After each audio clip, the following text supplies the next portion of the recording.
So yeah, we're gonna do a little experiment here.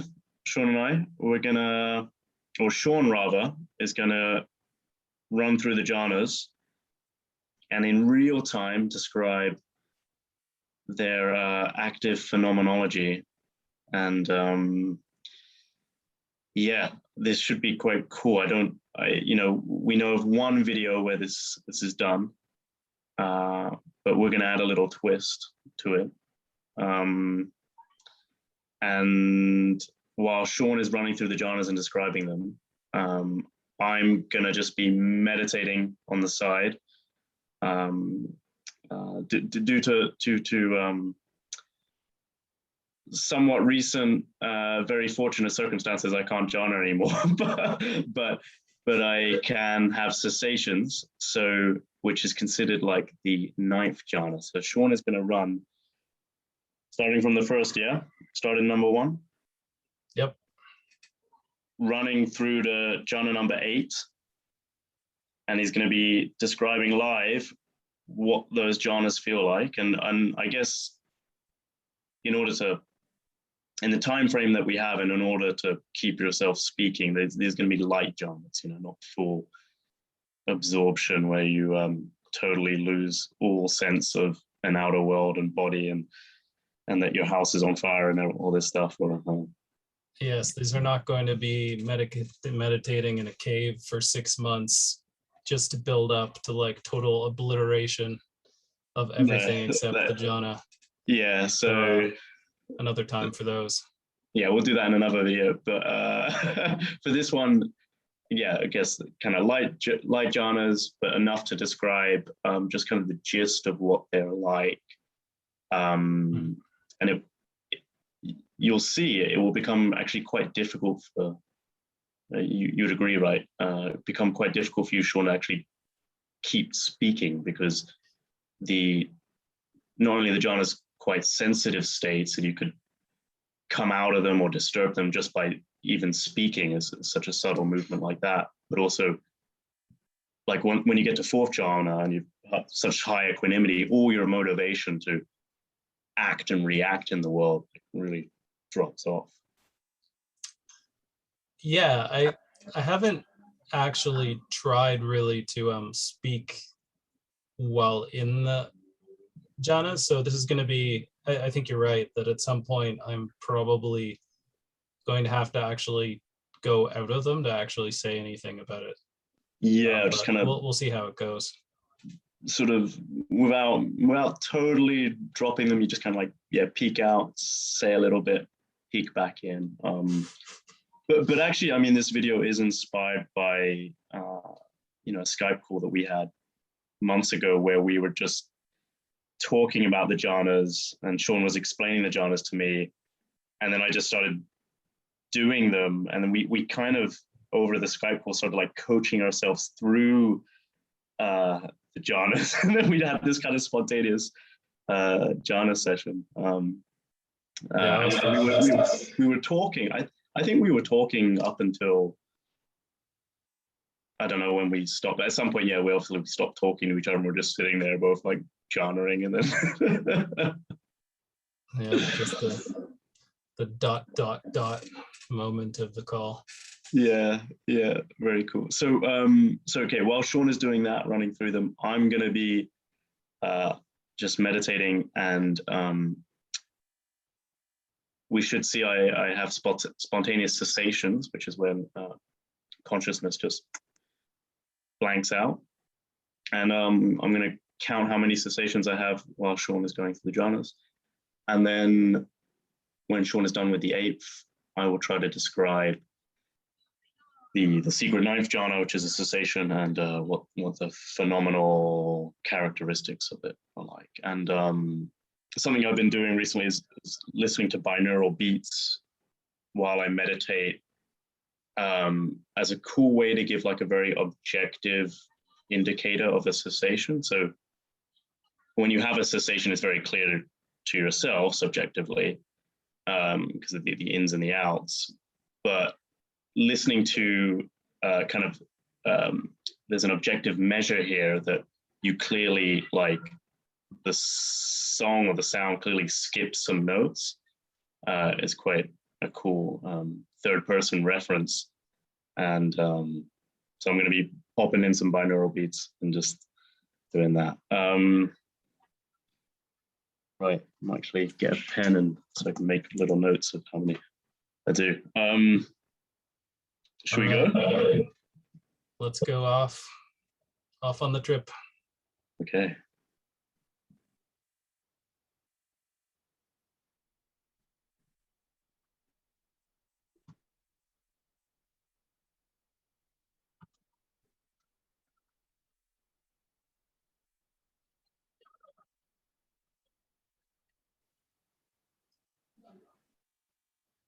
So there's this thing is start off where you're just trying to kind of to relax into the PT.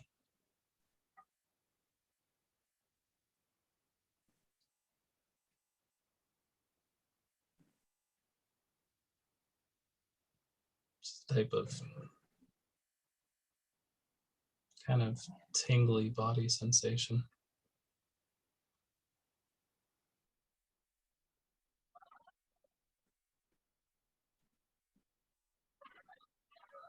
So you do this, what you start to get in consciousness is a type of increasingly uniform experience.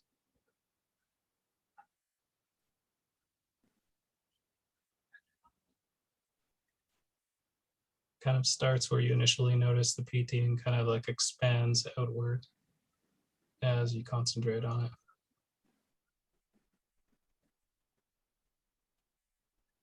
You really just want to ease into it.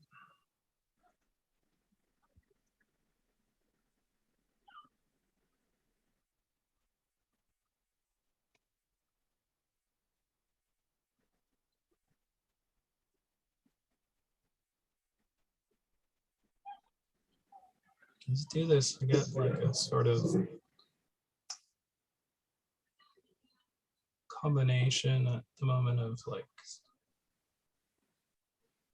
relief, relaxation, and excitement.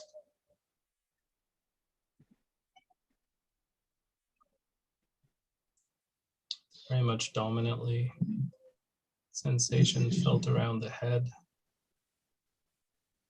somewhat less so in the body.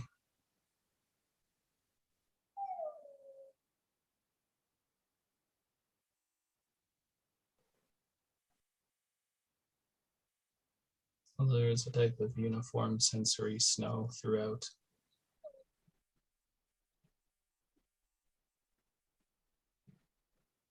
It just comes to kind of like envelop you.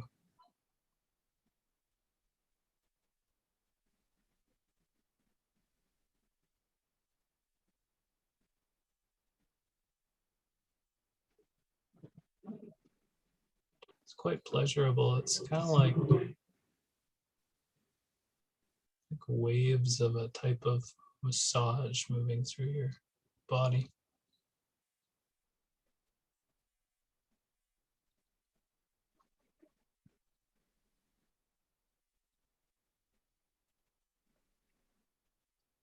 All right, I'm feeling pretty at ease right now.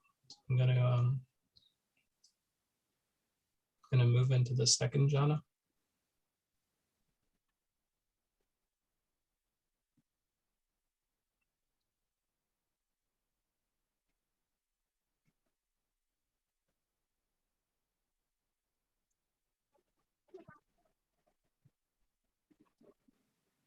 Can be sometimes a little bit hard to get into the second one because you have too much PT going on. It kind of gets in the way.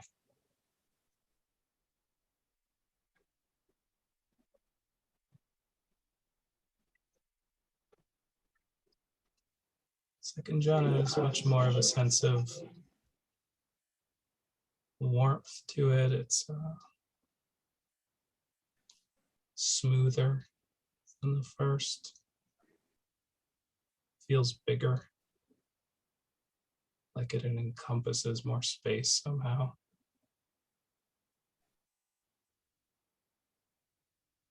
It's more peaceful.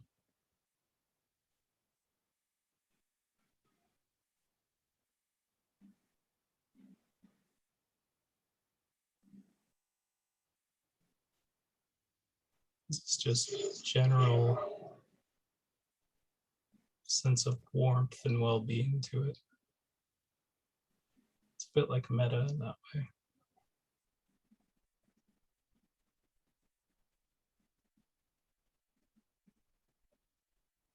It really is just quite like a strong sensation of happiness here.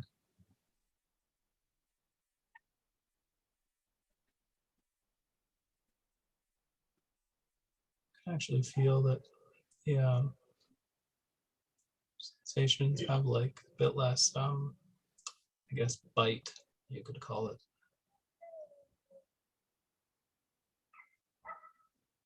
It's kind of warmer and smoother. And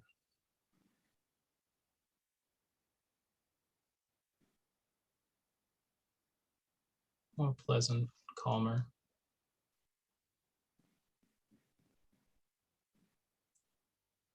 I'm going to move into the third.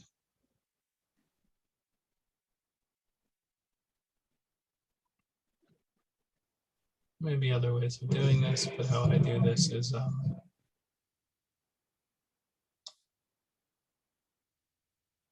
looking for kind of these underlying sensations of coolness, somewhat lower in the body, tend to be more salient around the stomach area.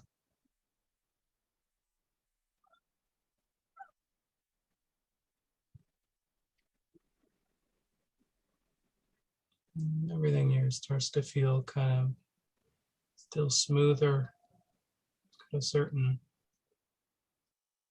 liquidy quality to the movements, sensations.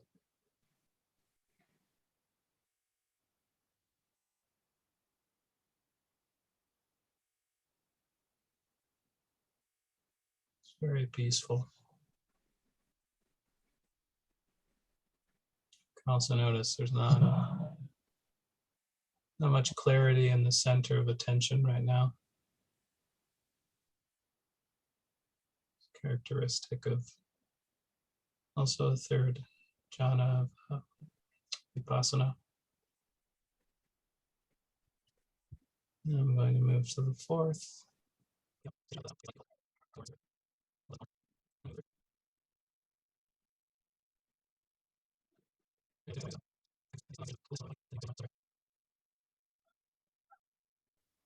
And move into the fourth, the character of the sensation starts to change more. Becomes very, very fine-grained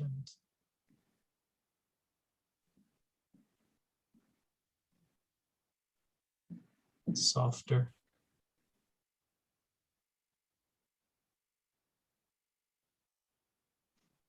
Still in the background of the third type of biting quality to the sensations that's still there, that in fourth really starts to, it leaves. Thinking about the sensation ceases to have negative valence it has up until that point.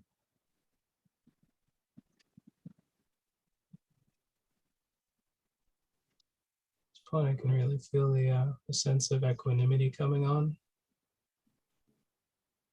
Increased sense of comfort with whatever's happening. It's all okay.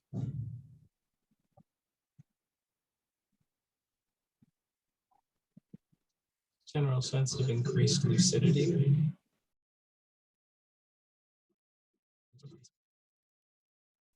Now I'm going to move to the fifth.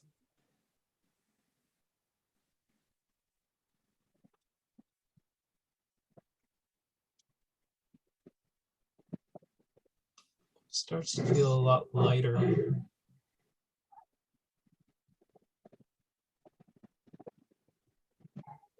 Really feel a space starts opening up beyond the body.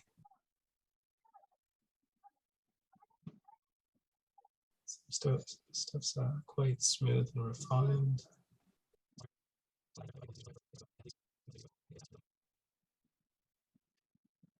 It's like here the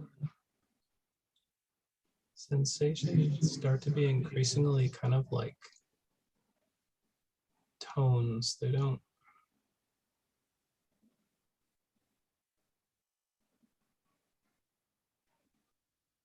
seem to have much or anything to do with the body itself in a sense. It feels very restful.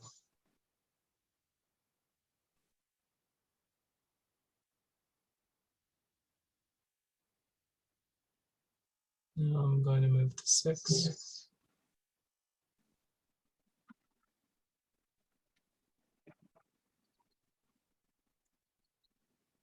The type of field it is even lighter.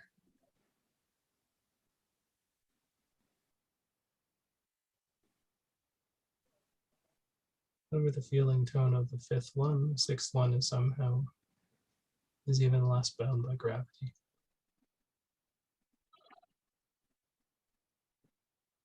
It's difficult to explain exactly what happens here. It's like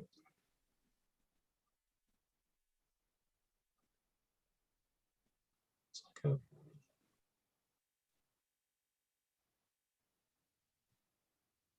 clumping of different phenomena that are aware.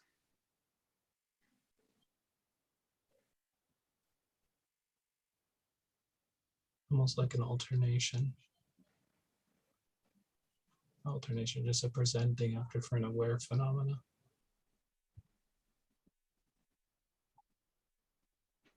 Going 7.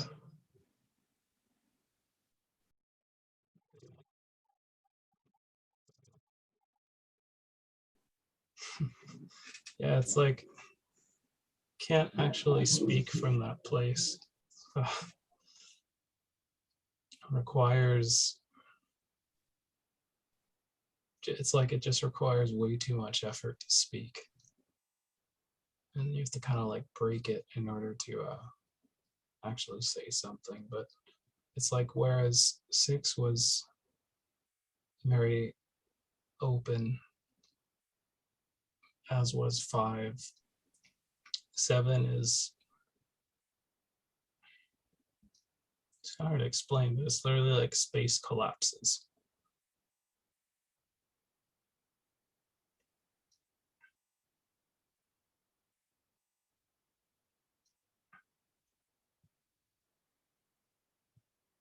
It's like the mind starts grasping onto something that's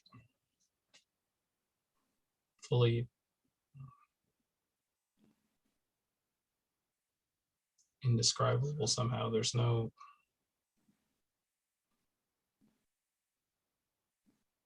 it's like there's nothing there, but the mind locks onto it. It's weird. I'll go back in.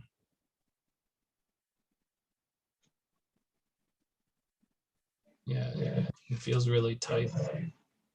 I'm gonna go into 8.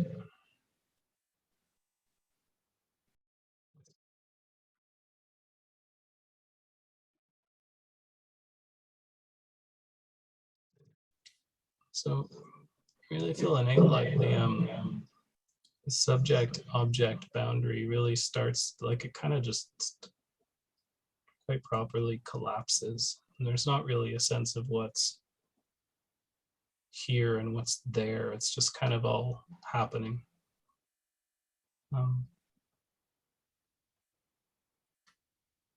It's extremely non-reactive, very refined, very smooth.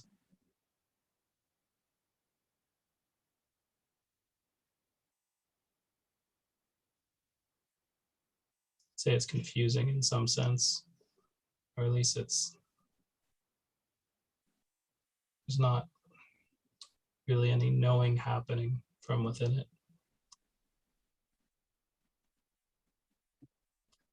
And yeah, I think I'll leave it there. It's been far longer than it should have been, I think, but well. That's great. That's cool. Yeah, I can lead off of the eighth, because a cessation kind of begins with the eighth. There's a similar moment of neither perception nor non-perception. So in that time, it's funny, I was trying to like subtly like make a tally, but my pen actually wasn't leaving any ink marks. So I'm looking at like indents on the page, I just like scratched into the paper how many cessations I got, but I got 1, 2, 3, 4, 5, 6 clear cessations in that time. At some point, ridiculous. The binaural beats, some guy started speaking at the end of it, and so I had to take them off. And then that was roundabout, I think, when you just moved into the 7th, and then I didn't get any more after that. But what it's like is, so to get a cessation, I'm doing nothing. I'm really totally hands off the wheel, no efforting, and just being. You can't force this. And there's there's a moment where it's like all the sense doors kind of defocus, and like 8, there's that the understanding of concepts totally breaks down. So it's this blurry, vague space. So this is the window right before the cessation. So I must say, I can talk about right before and right after, but the cessation is a non-experience moment. So leading into it, there's kind of, I noticed this sort of defocusing of all the senses, and almost like a drifting feeling, like drifting in your sort of mind frame sort of drifts, and then there's like a or like turning the old-fashioned TV off, and some kind of zoop, and then the reboot. So then one of the first things I really notice is that attention normally goes like focuses on visual sites. So I've got my eyes closed, but then like just the blank screen, the visual space becomes very pronounced on the reboot. And then there really is this sense of like a rejuvenation, like starting again, like suddenly back online. And it's hard to compare that to I can't think of anything else, any other moment in life where you'd get this sharp and sudden a sense of I'm awake again, I'm rebooted, I feel re-energized.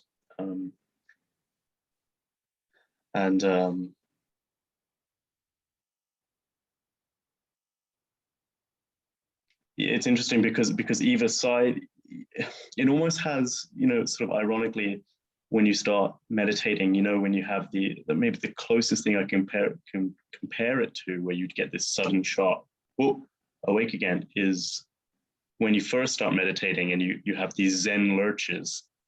You're meditating and you get tired, and then you wake up again. Except it's faster than that, obviously.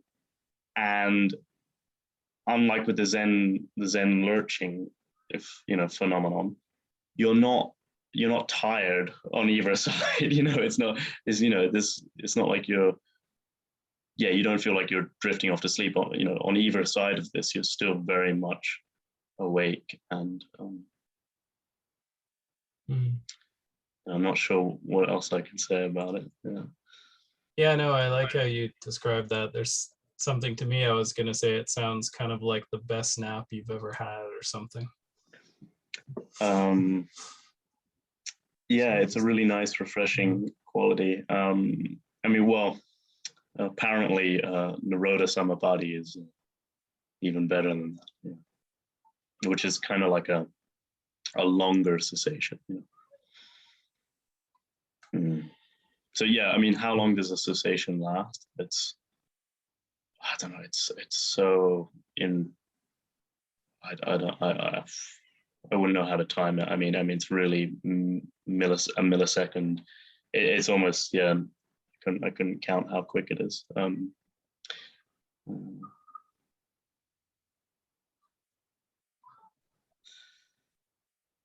Great. Yeah. Okay, I think we did it. Come to the end of this jhana cessation journey. Yeah. From 1 to 9 and back to 0.